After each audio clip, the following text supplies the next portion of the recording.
এক যে ছিল বিশাল এক বনের রাজা, আমাদের সিংহমামা। একদিন সিংহমামা ভর দুপুরে নাক ডেকে ঘুমাচ্ছিল। হঠাৎ সেখানে এলো এক পুচকে ইঁদুর। সে ভাবল, ওমা, সিংহের পিঠটা তো বেশ নরম তুলতুলে, চলো তো একটু লাফিয়ে নেই। সে তো সিংহের গায়ের ওপর শুরু করল ডিগবাজি খাওয়া, ধূপধাপ ধূপধাপ। আর যায় কোথায়, সিংহমামার তো কাঁচা ঘুম একদম পণ্ড। সে তার বিশাল থাবা দিয়ে ইঁদুরটাকে খপ করে ধরে ফেলল। উহুহু, এত বড় সাহস, আমার ঘুম ভাঙাস! তোকে আমি আজ এক কামড়ে খেয়ে ফেলব, হালুম! ইঁদুরটা তো ভয়ে কাঁপছে, থর থর থর থর।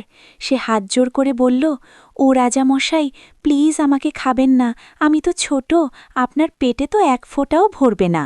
আমাকে ছেড়ে দিন, দেখবেন একদিন আমি আপনার অনেক বড় উপকারে আসব। সিংহ তো হেসেই অস্থির, তোর মতো এইটুকুই বোধ করবে আমার উপকার? আচ্ছা যা, অনেক হাসালি আমাকে, তাই আজ তোকে ছেড়ে দিলাম, ভাগ এখান থেকে। কিন্তু এর কয়েকদিন পর বনে আসলো এক পাজি শিকারী। সে এক বিশাল জাল পাতল, আর আমাদের সিংহমামা সোজা গিয়ে সেই জালে আটকা পড়ল। সিংহ তো ভয়ঙ্কর গর্জন করছে, হালুম, বাঁচাও, কেউ কি আছো, আমাকে বাঁচাও! সেই ডাক শুনে দৌড়ে আসলো আমাদের সেই ছোট্ট ইঁদুর বন্ধু।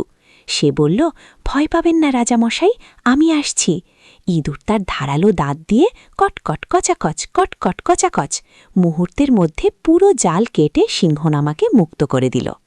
সিংহ বুঝল, ছোট বলে কাউকে কখনো অবহেলা করতে নেই, যে কেউ যে কোনো সময় আমাদের উপকারে আসতে পারে।